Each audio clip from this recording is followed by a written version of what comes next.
Welcome to this explainer. Today, we're diving straight into the mind-bending physics of why incredibly heavy things float while perfectly light things just sink. I mean, if you've ever stood at a harbor and stared at a massive 1,000-ton steel cargo ship sitting perfectly on top of the waves, you know exactly what I'm talking about. We're going to unpack the whole shebang using some brilliant concepts, a little ancient history, and a few everyday experiments. Let's get into it.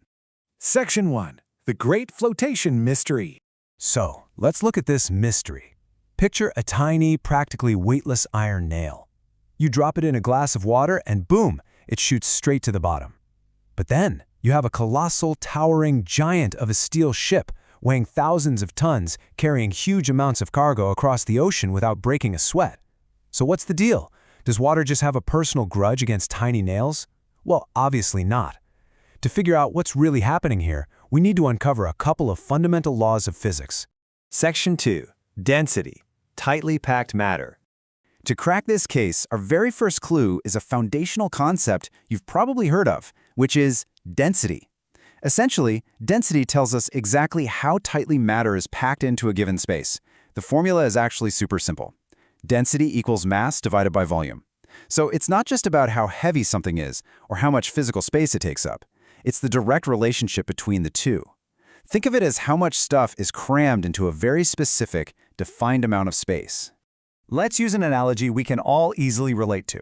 Imagine two identically sized classrooms, meaning they have the exact same volume. Now, the first classroom has only 5 students inside. There's plenty of room to walk around, stretch out, relax. Because there's very little mass in that space, it has a low density. Now imagine the second classroom. It has 50 students packed inside that exact same room.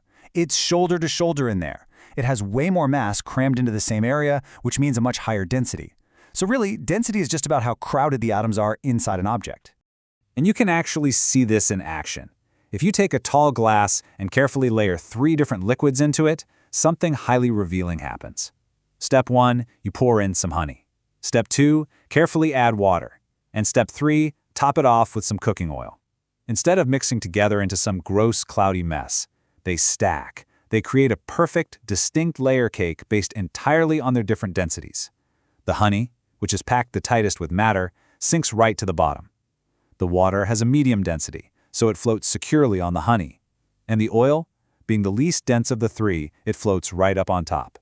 Applying this directly to our central mystery, we can finally solve the first half of the puzzle. That solid iron nail doesn't sink because it's heavy. I mean, we already know it's incredibly light. It sinks because it is denser than the water it displaces. The atoms making up that iron nail are packed so tightly together that its overall density is much higher than the liquid around it. So gravity just drags it straight down to the bottom. Section 3. Shape and buoyant force. But wait a second. If an iron nail sinks simply because of its high density, how on earth do giant metal ships, which are made of similarly dense materials, stay afloat? Well, we can actually see this contradiction play out with a simple piece of kitchen chemistry.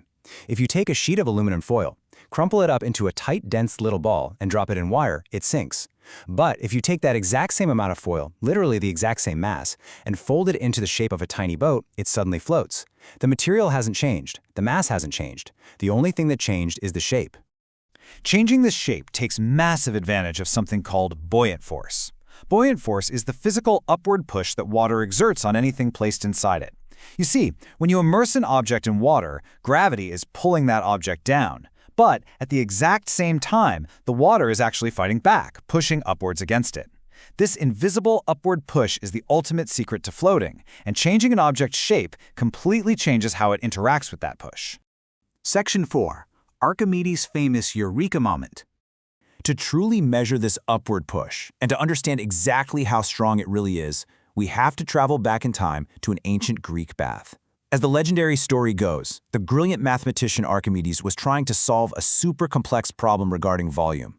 One day, he stepped into his bath and noticed something simple but totally profound. The water level rose and overflowed the edges as he got in.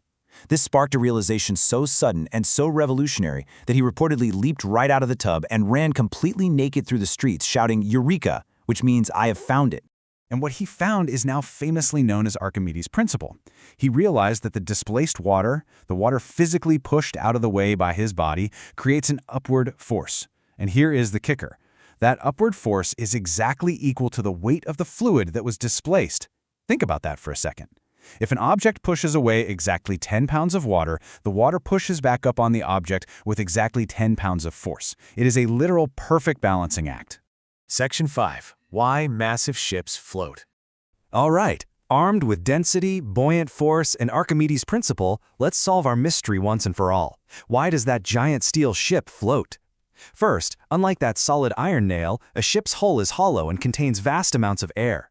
This means that the average density of the entire ship, the heavy metal plus all that trapped lightweight air, drops way lower than the density of water. Second, because of its huge, wide shape, it pushes aside or displaces a gigantic volume of water. According to Archimedes, all that displaced water generates a massive upward buoyant force. It pushes back with enough strength to keep that whole heavy ship perfectly afloat.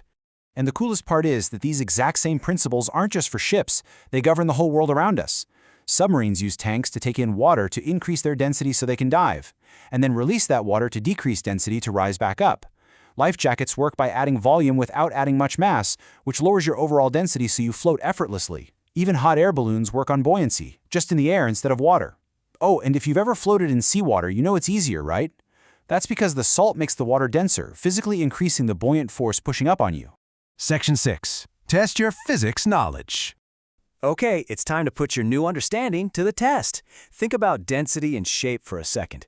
Will a porous, air-filled sponge float or sink? How about a solid, tightly packed stone? I mean, we already know the nail's fate. And hey, for a fantastic bonus challenge you can actually do in your kitchen right now, try the saltwater egg experiment.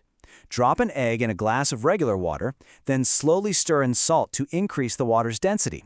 You'll literally watch the buoyant force completely change the egg's behavior right before your eyes. It's basically magic, but, it's physics. Let's do a quick mental recap of everything we've explored in this explainer. 1. What force directly balances gravity on a floating object? That's buoyancy, or buoyant force. 2. Why do massive steel ships float despite being made of incredibly heavy material? Simple. Their hollow shape lowers their average density, and they displace enough water to push back. And 3. Who shouted "Eureka" in the tub? That was our good friend Archimedes, discovering the principle of displacement. So, to wrap this all up, density is simply a measurement of how tightly packed your mass is within a specific volume. Meanwhile, buoyant force is that incredible, invisible upward push from displaced water that allows incredibly heavy, smartly shaped things to float. The nail sinks because it's tightly packed and displaces very little water. The ship floats because it's filled with air, has a super low average density, and displaces an absolute ocean of water. We have completely solved the great flotation mystery of the nail and the ship. But remember, fluids aren't just liquids, gases are fluids too.